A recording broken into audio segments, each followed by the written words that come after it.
So welcome to this college webinar, Revolutionizing Campaigns with AI Marketing Automation. When we start to think about AI in its broadest sense, one of the things that comes to mind, very, very quickly, very, very quickly, is the idea of efficiency.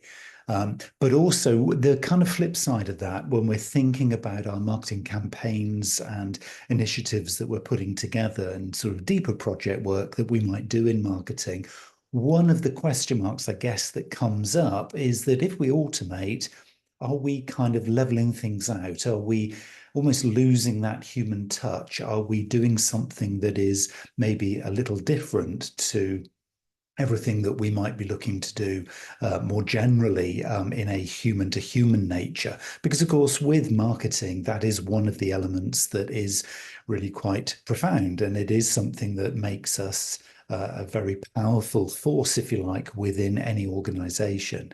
So the big question mark is, can we automate and retain the humanness of marketing? Well, as we see, as we go through looking deep into some of the opportunities here for automating our campaigns and our marketing activity, I think we possibly, potentially, probably can. But it does take a lot of thought. It does take a lot of planning. And we need to be very mindful of the fact that if we are going to automate our campaigns, it isn't for the process of generalizing. It isn't for the process of just speeding things up to the detriment of quality. So AI marketing automation involves using artificial intelligence to automate some of our marketing tasks, to potentially optimize our campaigns, and most definitely to personalize customer interactions. So all of these things are opportunities. And of course, in a real world example, we could be doing something like, say, automating our email marketing. Now, of course, if we automate that, it can reduce a lot of manual effort. And then potentially it could increase engagement rates because we're doing the right things at the right time, fed by the analytics in potentially real time, as we're going to see. So there's lots of things that this can do that we mere humans are either unable to do, or we don't really add a huge amount of value in the process.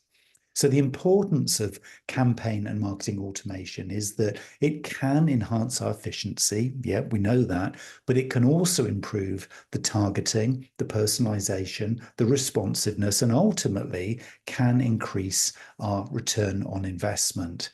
So it can become really powerful and really interesting very, very quickly. So if we were to take this, for example, across an entire campaign, so I'm going to look and go into some of the examples of things you can do at individual moments in a campaign, and I'm going to go into these one by one so that if you choose to cherry pick just a moment in a campaign, you can go deep into that. And I've got some tools for you to play with and explore, and I'll kind of guide you towards those. But if we were looking at a campaign in a more holistic sense, does AI have a part to play? Well, I would say yes. There are comprehensive marketing automation platforms that now have AI capability. HubSpot is a really good example. Marketo actually is another really, really good example here. And these platforms are now using the power behind them, and almost you could describe it as in the engine room. They're using the power of AI to do things more efficiently, more effectively, and more responsively, because rather than it being us as humans who are programming in an expectation of an outcome or the content in one flavor or form on the understanding that we are correct, these tools are now using AI to, in real time, respond or change or adapt. So they're actually almost iteratively changing the processes that we plot out at the beginning in response to things that are happening. Now, that to me is a game changer. This is why AI can be so powerful in this game, because it is something that's happening in a very responsive, proactive way as a campaign unfolds. So HubSpot, for example, is a very comprehensive marketing automation platform that now has AI capability. Marketo is a platform that allows you to automate your marketing and increase the customer engagement. And what these platforms allow you to do is to automate workflows. So we're going to see this, and I talk a lot and have done for quite some time here about the process of engaging and embedding AI within your kind of mechanisms or your systems within your marketing. But it is process driven. It's about the workflow. It's about the journey. It's about the step-by-step activities that you do. And if you know those things, if you can actually work with those things, then you can plug those in to these kinds of systems. You can then use predictive analytics that will be then generated by these kinds of platforms to then, in essence, create dynamic content that is responsive in the moment to a particular individual. Now, I can remember back in the day where, we used to talk about one-to-one personalized marketing. And it was this kind of dream of this kind of ultimate sort of nirvana of, marketing in the future. Well, it's here. We can actually do this stuff right now. And we can use this kind of thing maybe in a real world example to optimize lead nurturing. Because if you can imagine, you're doing a campaign, so you're posting some content in socials, out through email, or whatever it happens to be. And as you see people reacting in a certain way, they can be almost sort of taken out of the process and given almost VIP access to process 2 or process 3 or process 4. And they can be nurtured as part of these kind of parallel processes because of the way that they have interacted with the early upfront stream of activity in your campaign. So people who click at a certain time or respond in a different way, or maybe post a comment, can then be actually handheld through a slightly different process to those who act and behave in a slightly different way. So this is real, true personalization. And this is why I'm really, really excited by this stuff. And it is about thinking, as we said right at the outset here, it's about thinking, how can I kind of weave these moments and these opportunities together? Because from the customer's perspective, they don't care what platform you're using. What they want is an integrated experience. So products like HubSpot, for example, are really, really driving forward this idea of, integration of the various steps with various tools. And HubSpot say, well, we can sort, the whole journey, but maybe you would like to select other things that you want to plug in up front. So the early part of that interaction with the customer maybe is served through one platform. And then at the next stage in the process, another platform comes into play. I mean, you as a marketer have the choice here, but it goes back to the question, do you know your workflow? Do you know and have you mapped out the process and the journey through which you are taking a customer and holding their hand to the point of engagement and then beyond? That's the big fundamental question here, because yeah, you can integrate these channels and these tools, but actually, have you plotted it out in almost the optimal way that you'd like to serve your customer? So this takes a lot of strategic thinking before you can decide which tools are appropriate for you. The other tool that we were just talking about here, the Market 2 tool here, is part of the Adobe Experience Cloud. They've been bought by Adobe and developed this, what they describe as a powerful B2B marketing automation that aligns sales and marketing. So they're coming at this from the marketer's perspective, a marketer who would be looking to grow and to drive the business forward, not somebody who's just posting content.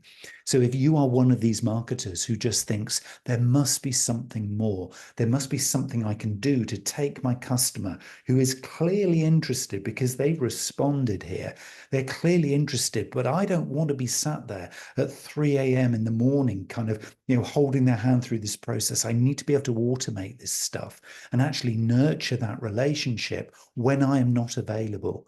And that's what we're talking about here. These tools are here to infill in your process when it doesn't necessarily need human interaction to be able to take them to the next stage. And so what we're doing is we do our process maps as we form these workflows that are then supported by these kinds of platforms. What we're doing in essence really is collecting and integrating data. And the data sources can come from pretty much anywhere that you are active right now. So it could be from your customer relationship management system, if you have one. All of us have a website, all of us have social media account. So it's, all of these insights and this information coming together. And it allows us then to be mapping that stuff in our process maps with actually tangible data so that we know if we want to take X number of people from point one to point two, we can see that we're doing that at this stage in this kind of a volume. And if we want to increase that volume, because that actually then translates into more business at the far end of the journey, then we can actually start to form some targets, some key performance indicators. We can start to integrate our data and our processes into what we might term a unified system. So that would be an ultimate process that goes end to end. So rather than thinking of social media in isolation, or our website sits over there, or yeah, our sales team are over there doing this stuff, and oh, I'm doing some campaigns, so I'm busy as a marketer, but none of my stuff is kind of joined up. How is that going to look from the customer perspective? Fragmented at best, chaotic at worst, and probably pretty unenticing. So the idea here of campaign automation is really getting best practice marketing, best practice project management, and best practice campaign enablement all wrapped into one system. So Zapier, you probably have heard of this tool. I mean, they are very, very active in social media, and you see them sort of popping out with lots of ads and this, that, and the other. They are a tool for integrating various data sources. So if you're finding that as you begin to process map, as you start to plot out, how do I take people through the campaigns that I do? How do I move them from one stage to another? How do I take them through their customer journey? And oh, actually, when I look at this, it's a lot of different platforms and a lot of different technologies. Then Zapier allows you to integrate the various data sources into, we could describe it as a little bit of a dashboard, if you like, so that you can see how things are moving, how people are transitioning through these platforms all in one place. So really, really very much viewing this in a real world example as a cohesive view of your mapping, of your process, of your systems all in one place. And so what they're talking about here, and again, all of these things, you don't have to select each one of these. You might have a better example that sits more comfortably within your organization. But I'm using these as examples to narrate a little bit of a story of the process you need to go through if you are interested in marketing automation within campaigns. So you can swap these out for something you might already be using, or you could get an alternative. But it is the principle within which these organizations are developing their services that is key to all of us as marketers. So you can swap out the brands, but the process is still going to be consistent. And the Zapier version is here about trying to bring all of these different disparate platforms in. It could be Slack, it could be ChatGPT, it could be HubSpot, could be MailChimp, could be, your Google Analytics coming from your website. Zapier will allow you to kind of get this more holistic view of actually what is going on. And then an AI empowerment comes to play there, because it will then start to help you evaluate, where can I see process improvement? Have I got too much going on here? Is my campaign too complex? Do I see drop off at certain points in that journey, in that flow? And if I do, those are bottlenecks that I need to solve, either improve them or take them out of the mix. So it allows you to start making decisions in a really kind of evidence-based way. And I've talked about this a lot, but this is where it really becomes a reality. And that's why it's so important. And it allows you to kind of do these analyses and this evaluation in a predictive kind of way. There is this concept which comes into play in automation of campaigns and marketing using AI that is called predictive analysis. And this is really a technique of using historical data to predict pretty accurately future trends and ideally customer behaviors so that you can continuously improve your campaign planning. You can segment down to possibly a deeper level than you could have done before. You can do sales forecasting so that you can have the right salespeople going out and making connections with customers or prospects at the right time. And of course, then when it comes to actually serving with product and service, you can make sure that stock control is done as well, hand in hand with this. So as a marketer, you're not over promising and then you send it back into the business and say, hey, business, I've got 20,000 customers here. Oh, we've only got 2,000 products available. Now we've got a problem. So by predictively analyzing the future trends and customer behaviors, you can actually feed back into the business the probable reality, evidence-based, that is going to come from this new mapping and this new automation. So if you have then excess product in a particular category, you can scale it up in a certain area. Or if you have a new Salesforce channel or digital campaign going out there, you can then predictively see the likely outcomes from that, allowing you to strategically plan, not be firefighting, not be doing those tactical reactive things, but actually being on the front foot and doing this stuff right. So a great tool to kind of learn a little bit more about this one is Salesforce's Einstein product. And this uses AI for predictive analysis and analytics within the Salesforce CRM. So a lot of larger, medium to larger organizations use Salesforce as their kind of CRM system. And now we're seeing these kind of predictive modeling, predictive analytics packages and modules being added in to platforms like Salesforce to enable this kind of tailor making of the process, tailor making of the integration, if you like, of marketing activities with the rest of the business. And so from a sales perspective, from a customer support perspective, from a stock holding perspective, so the actual, engine room of the business, this is going to be powerful stuff because it means that marketing is serving the business in the right kind of way, rather than just creating a load of noise where we don't know where that noise is actually going to land. So it's a really important thing to be looking at. And the nice thing about Salesforce here is that just with the giving of a little bit of information about you and your organization, they will give you a quick tour of this Salesforce platform. So whether or not you decide to go ahead and actually use them, it's a great way of learning predictive analysis to see where that will fit into the mix here of this journey that we're talking about. So even if you're using that as a professional development opportunity, it will give you this real kind of insight in where predictive analytics comes into play in our marketing automation journey. Now, of course, having process mapped, having decided all the touch points, having probably put together the skeleton of a number of maybe platforms or maybe an individual platform to host all this stuff, used some of the data feeds that we already have to begin to predict the likely outcomes of our campaign activity. What we're probably going to want to do then is actually fuel the campaign. So as we know, we can be creating content with AI.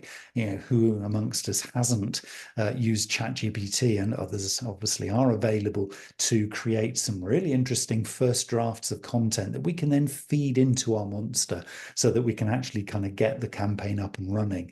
Of course, we've all done that. But the thing I want you to kind of maybe consider now is how we can create dynamic content with AI. So we know AI can create content, but what we mean by dynamic content is more responsive content that's responding in a real-time sense to how this campaign is playing out.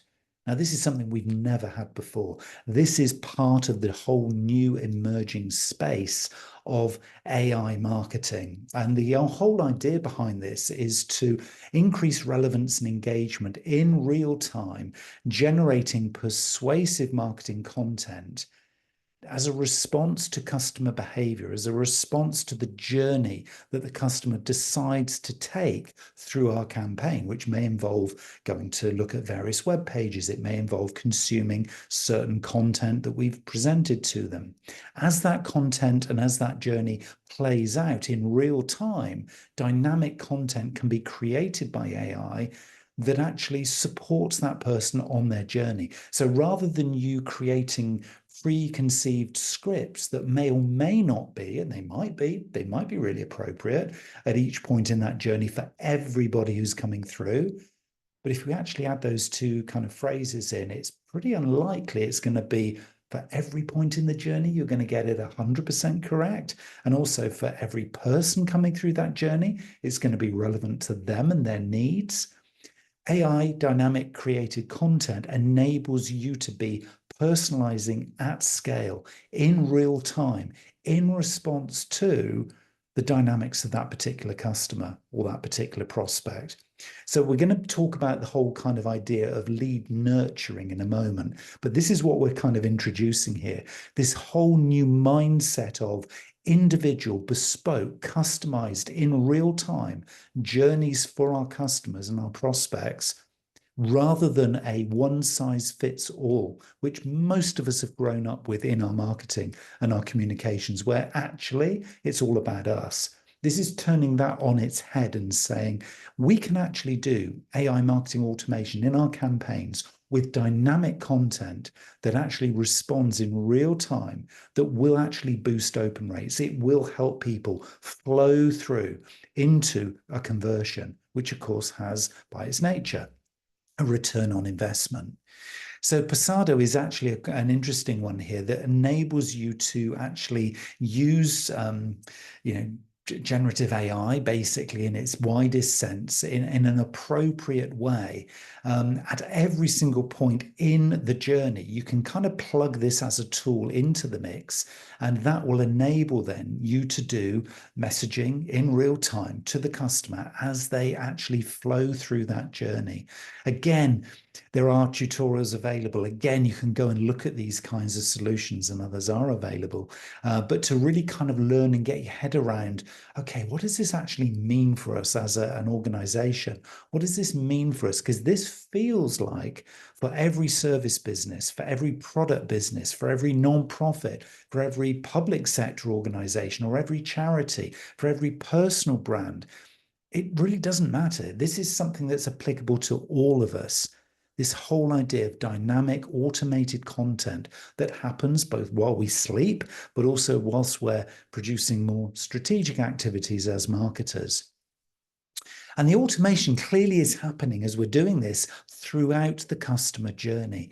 So mapping out different customer journey stages, identifying where the key touch points might be that in the short term could be automated, and maybe then putting in place, obviously, some AI-driven automation, but also maybe phasing it, because there will be certain points in your customer journey that you think, actually, it's still very relevant that we keep these phases and these moments at a very kind of human level, because we want human interaction, one-to-one, maybe customer to salesperson, or we want people to be picking up the phone and inquiring, because that is relevant to what we do.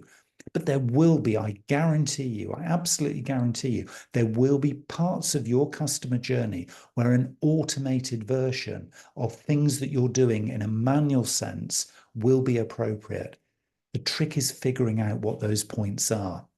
And something like Autopilot, the Autopilot app.com called Auto, is a platform that will enable you to visually map and potentially automate your customer journey. Because I use this phrase customer journey in a very loose sense, and it is the awareness stage, all those points step by step through the awareness phase. Yes, it is helping that awareness, that prospect over the line and converting. And it is in the retention stage of that customer's journey where you keep them coming back because you're engaging with them looking for more, or maybe cross-selling, or maybe getting them to advocate what you do. At all of those points in the journey, there will be points that you can basically automate some of the low-hanging fruit, those kind of more manual points. And you can add in various things in this journey using something like this autopilot, because what you're able to do is say, well, actually, the serving of an email back to somebody who responds to this particular page when they give us their details. I don't need a human being to be typing that email out. This is a very simple example. But what I can do is I can say, okay, it's really, really simple. I can just automate that part of the process.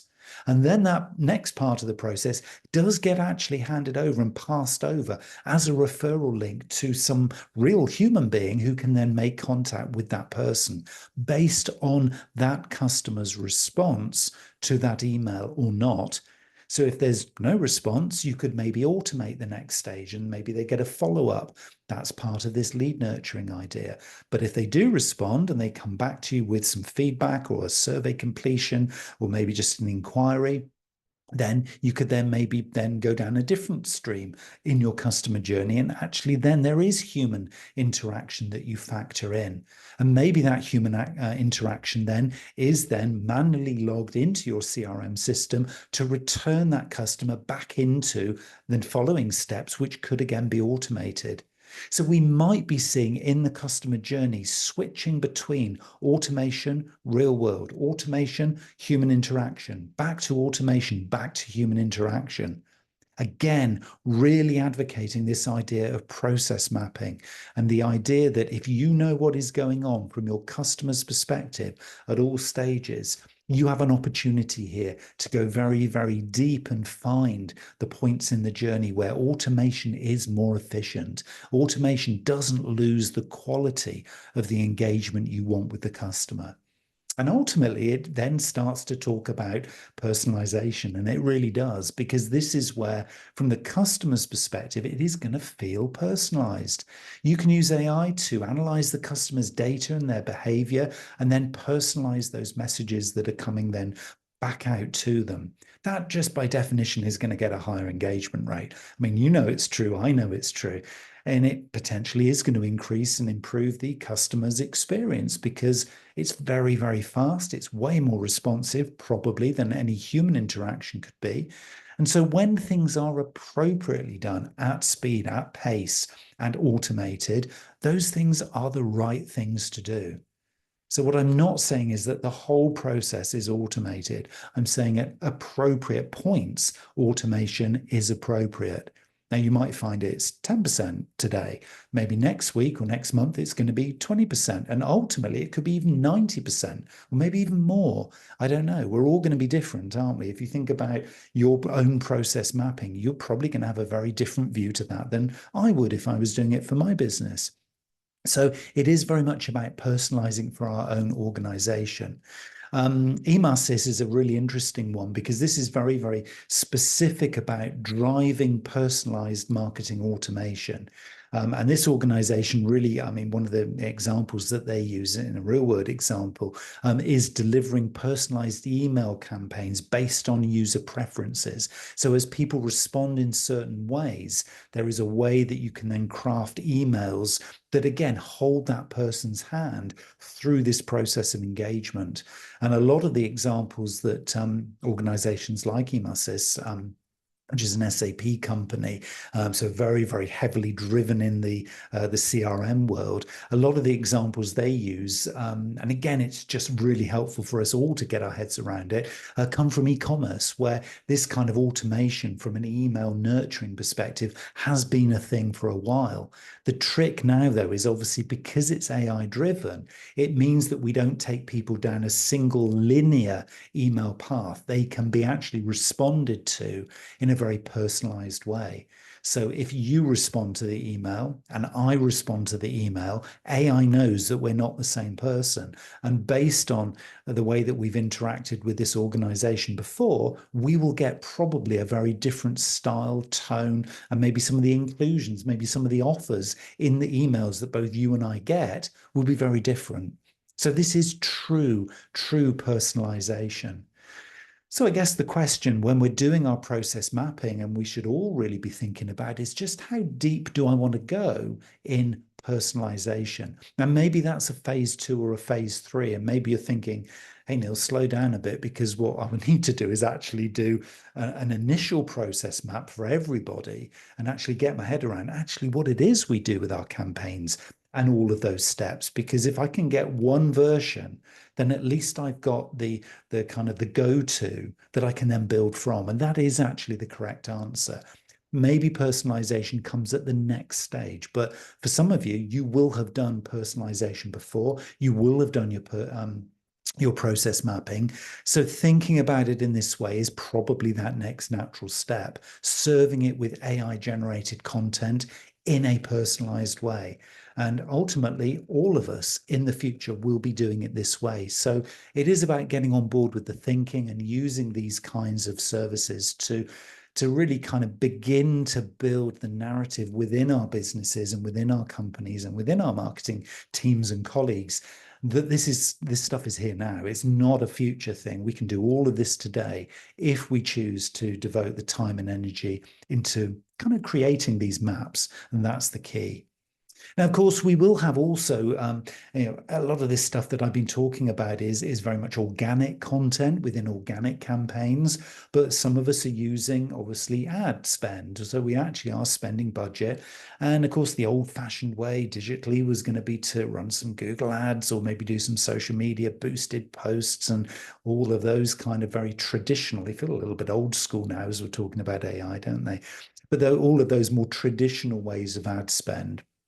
This is now moving on into using AI to analyze ad performance and then allocate budget even more efficiently than what we would have termed in the past programmatic advertising, that responding to somebody in the moment with a targeted focused ad because of their tracking that they come through a particular website in a certain way. Well, this is taking it on to the next level. This is actually looking at the ads themselves and then optimizing the ad spend and targeting people in a way that really does reduce ad spend wastage. If anybody talks to you now about, oh, well, let's do some blanket advertising to build brand awareness. Now you can turn around and say, sorry, what? This isn't 1994. We need to be kind of moving the game on here. We can actually do marketing one-to-one. We can actually do ad spend one-to-one. So as somebody comes onto this particular landing page and does something in a particular way, we can then serve them with ads. We can serve them with, email follow-up. We can actually have the chatbot pop up in an AI sense and actually serve them with a certain style of conversation. We can plot that out down to an individual level because the AI will enable us to do that.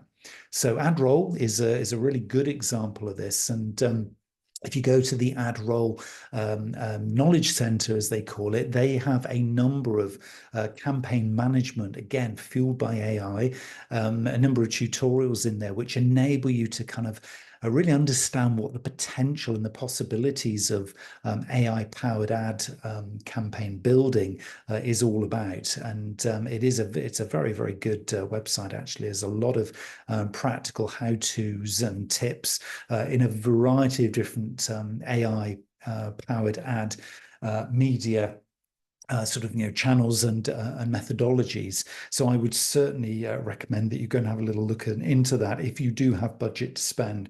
I mean, quite a few of us are now spending our monies on subscriptions to AI platforms and almost kind of getting a little bit distracted away from, the old form of advertising, if you like. But there could still be, for some of us, a part that advertising, highly targeted advertising, not blanket advertising, but highly targeting advertising has to play within our campaigns. And so if you spot as part of your process mapping, if you spot a little opportunity for maybe using targeted ads to maybe kind of just increase, not necessarily the reach, but the flow through of a particular point, because there's an urgency to kind of, increase the volume of inquiries coming through a particular point in your process, then advertising could still have a part to play. But I would definitely challenge anybody who says, okay, we're using advertising to build our brand awareness. I mean, that is feeling now so outdated when we can actually get so much more value from the people who already are on our radar. We're already in their social feed. They're already connected with us in some kind of way. So they're actually in our digital community. Those are the people we can get to organically and through this AI process. But if we want to increase the breadth and the reach, maybe still ad spend is something you might want to consider. But let's assume now, as part of the campaign, they're a little bit deeper in. Okay, so they are beginning to kind of engage with us. So we've done some social content, maybe we've done email campaign to existing customers we have. We've done some little test ad spend. So we've kind of done some really sort of personalized, targeted stuff. So we've now actually got some people into our funnel. Let's call it our process mapping campaign funnel. Let's just bring all the jargon together into one phrase, but you know what I mean? We've actually got people kind of, yeah, they're in the start of the journey. Well, AI is now being used now to not just nurture those leads and not just actually take sort of people through the journey on a kind of an equal footing, but it's being used now to score the relevance of those needs towards the likelihood that they have to actually convert at the far end. So it's devoting both budget, it's devoting attention, it's prioritizing these tools to be really pointed in the right direction to the kinds of customers who, because of predictive analytics, are most likely to be the ones that are going to convert at the far end. So we've got this concept now called lead scoring. It is not new in marketing spheres, and if you've done a lot of campaign management, you will know that the term. But AI-driven lead scoring is at a different level. And this is all about really improving conversion rates by prioritizing your highest potential leads. Now, what is not to like as a marketer? What is not to like as a salesperson or anybody in account management if you know that you've got this list of 10 people to follow up, but because of lead scoring, you can see the top 3 that are by data and evidence most likely to be the ones who are going to convert? Well, you're going to call them first. You're going to make sure that they are given priority. They're going to get VIP access to this process map, aren't they? They just are, because they are the most potentially valuable to you. And if one of your KPIs is CLV, customer lifetime value, then you want to go in that direction. So something like infer.com could be well worth looking at. And this is an organization that has a product called Ignite Tech. And interestingly, they are actually putting into practice what they're preaching, because the starting point on their website, when you go in to have a little look and explore about the platform that they have on offer, is they are actually shaping the website engagement using their AI navigator. So you're not even allowed in to look at the menu or to select what you want to have a look at until you've actually had a little bit of a chat with their AI bot, which is going to get into conversation with you. Now, that's an interesting one, because if they then find that as a response to the kind of questions you ask and the kind of conversation you get into with their AI process, that you're actually scored as being a potentially valuable prospect or potentially valuable and interesting visitor, maybe it's the first time you've been to this website. But if, as a result of that conversation, you're then getting special treatment, well, you know this thing's working, and so do they. So just a very interesting little example of putting something like some kind of AI agent in the way of you and the journey. That could be quite interesting, because you might find that you can grab and scrape some really interesting insights from every single visitor who comes through a campaign. So they might hit a landing page where they're kind of, facing a particular AI agent that says, let's have a little bit of a chat about this. Let's explore some of the things that you might be interested in, so we can personalize this journey for you or feed you some stuff that you may well be particularly interested in. That could be a very interesting first step or filter, if you like, within your process. And of course, pre-AI, pre this kind of stuff, we were just taking everybody at the same face value. But of course, as we know, that is not the case, and everybody's different. So prioritization coming through here in our campaign automation is going to be really key, so we can filter in the most valuable by how each and every one of us defines value, because your definition of value could be very different to mine, and that's good. That's what we're looking for here. And then we're going to be able to do what I've been saying all along, is this whole idea of real-time adjustments. So Optimizely is a great one for allowing that campaign to flow. So you're fueling it and plugging in all the lovely content that's going through there. It's adapting. It's kind of almost re-emerging as a new journey for each person who's coming through. So they're feeling a really personalized experience. And then it's enabling the tool to basically do real-time A/B testing for campaign optimization. In other words, if Neil version 1 comes into the process and has a look at your landing page and starts to interact with your website or with your email nurturing campaign that you're doing in a certain way, but Neil 2 then comes in and does something slightly differently, you can serve different versions of an ad or of an email and then automatically optimize for the preferred version. And that could be as simple as a different image or a different subject line or a different kind of flow of the actual page itself. So real-time A/B testing, I mean, this is the stuff of dreams, isn't it? Real-time A/B testing, where it's consistently and constantly optimizing itself to enhance and to engage better, to constantly improve. Well, what is not to like as a marketer? And this is all while you sleep. So have a little look at Optimisely. That's Optimise with a Z, optimisely.com, and have a little play with their all-in-one operating system for marketing. As I said earlier, no, it might be that they're not going to be a simple single solution for the whole journey that you have, but it might well be that something like this, or the principles behind how this platform is created, could be a great way for both producing your mapping, but also then for how you actually roll it out over time. But just know that campaign adjustments can be automated and can be done in real time within your campaign. And of course, this is all part of monitoring and improving. I've used the phrase already, continuous improvement. It's coming into play in whatever way you look at AI-enabled marketing nowadays. And so within monitoring the campaign performance, let's assume you've got a couple of weeks into the campaign and you want to just take that little reflective moment and sit back and see how things have changed, see how things have been adapting, see how your process map has actually moved and has evolved itself from the beginning of the campaign to where you are now.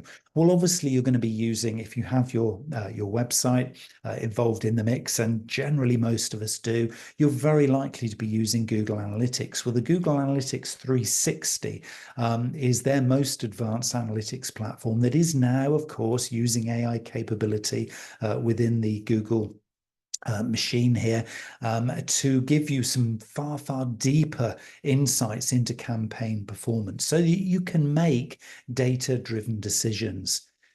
And it does have built-in automation in here as well, which is really interesting. And I love this phrase that they talk about, which is proactive insights.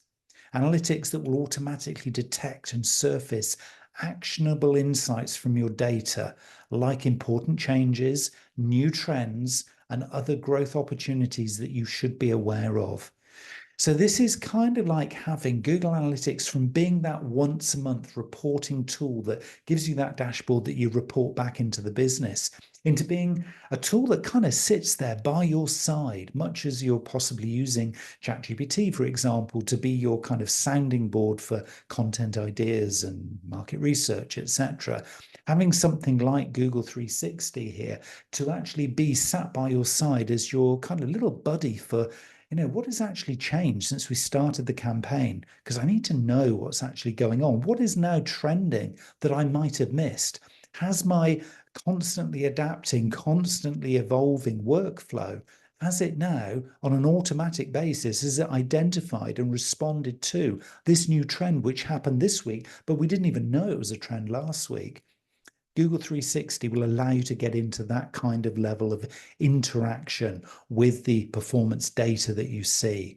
So as a marketer now, as you've automated a lot of these parts, if not the whole of your campaign, you should have an expectation that you can know everything about what's going on because you can.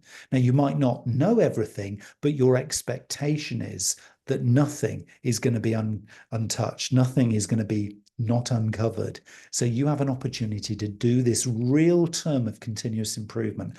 Now, a lot of marketers say, yeah, I continuously improve what I do, and they don't. And I will put my hand on my heart and admit I don't do this as enough. I don't do this as much as I could, stroke should. So I don't think there's any marketer on the planet who's absolutely got this nailed. But it is an opportunity as we revolutionize our campaigns with AI marketing automation. Continuous improvement should be at the front of our minds. This is what we can feed back into the business so that we're regularly updating and refining both our AI models. We're gathering the very, very latest, and I do mean real-time latest feedback and implementation of improvement ideas. We should be able to, because we now can, continuously model and improve and monitor what's going on. And the beauty is, it's not us doing it. Yeah, we want to be there, obviously, as part of the mix to do the evaluation and decide for the business what is most important so that we can report it and share it and have those strategic conversations with our manager and with the rest of the business. But we can be using these AI tools now to do this automatically. So highlighting, hey, Neil, this is the thing that happened overnight that you wouldn't be aware of because you were a human, you were asleep, but this is what's happened overnight. How do you want us to respond? And getting into those kinds of conversations with the AIs. Imagine being an online retailer using a tool like H2O.ai to continuously improve the predictive models that are actually continuously generating these trends and this reporting, but the models themselves are continuously improving and becoming stronger and more powerful and more real-time and more relevant and prioritized. This is the way to maintain a competitive edge. If you're in any kind of organization where you need this up-to-date data. You need to be able to cut through the noise. You need to decommoditize what it is you do because actually the products and services that you have on offer are probably that similar to the competition that it's very hard from a customer's perspective to really differentiate the value. But the value could come from responsiveness.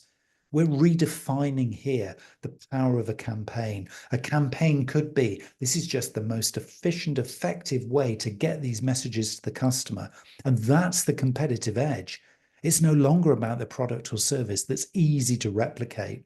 This is now the thing we're trading in is our process map, this continuously improved thing that measures itself, monitors itself, and feeds back to us as marketers the improvements that it's going to make to itself. And we can press the button. Yeah, I agree. H2O, thank you. You've just told me what you're going to improve. So next week, when you come back to report, we're going to be working with this live data on this new trend. Wow. I didn't even know that was a thing when we started this campaign, but now we've got it as a thing. So have the highest of high level expectations over what is possible going forward, because it is possible. Don't ever sit there thinking, well, I don't think there would be a system that could tell us that. Just know there is, it's already there and it's already available. So we need to leverage. We need to leverage this automation. Now, leverage as a term means really, really squeezing and milking the ROI out of everything that we do. Make.com is just a great methodology for using this whole term automation within our marketing campaigns. We need something that is, very potentially very end to end. If we want it to be that, we can, as we've said, we can have human interaction within the journey. But if we make the decision that we want to visually create and build a process so that there will be parts that we can automate, we need to be able to integrate the apps. We need to be able to do real-time data processing. We need to do multi-step stuff. We need to automate certain bits. But wherever we can, streamline the operations, streamline those automated repetitive tasks, and actually then do this across all of the touch points and the channels. This is where we are going to get the best value from the stuff that we do. And I really like the way that Make.com kind of sets itself out in terms of how you can build this I mean, I've talked a lot about process mapping. Yes, you can use the flip charts and you can use the sticky notes to kind of plot it out, or a virtual whiteboard to discuss with a virtual team or a hybrid team all of the touch points so that you don't miss a single one. You can maybe even test that out with some friendly customers and say, this is the journey we think we're taking you on. Well, what do you think? Wouldn't that be an interesting one? Actually ask the customer if that's the journey that they're going through, or that's how they perceive it. That would be an interesting one to do. But what I really like about this is it's just a very visual click and drag. It gives you the opportunity to plot it out end to end. So if you haven't been in and played with make.com, go and have a little play, because for me, this is the way that we can really teach ourselves and almost obsess about this concept of automation, but through the process of process mapping. Because without process mapping, we don't stand a chance in automating our campaigns. We will just do maybe a little subset of what's possible, but we're very, very unlikely to find the most important part of the journey to automate, or the thing that actually makes most valuable sense from an ROI perspective, or that doesn't impact actually on the customer experience. By plotting out using something like make.com, it enables us to do little tests. We can click run once and we can see how that looks and feels. We can see if it actually works as a process. So rather than talking it on a flip chart or post-it notes, which, if you're starting from a ground zero perspective, then that probably is a nice way of just getting your head around what a process is. But once you want to move it on into the real world of integrating your systems, integrating the platforms and tools that you already have, then get into something like make.com and have a play, do the click and drop, start to build those processes, run the processes and see if they actually work, see if they make sense, and then collaborate and share. Because going forward, this is something that doesn't just exist within a campaign in a marketing sense. This is something that can have a profound touch point across the whole organization. And inevitably, that's where the value of what we do in marketing will probably eventually play out. The ROI of what we learn from our campaigns within our marketing automation.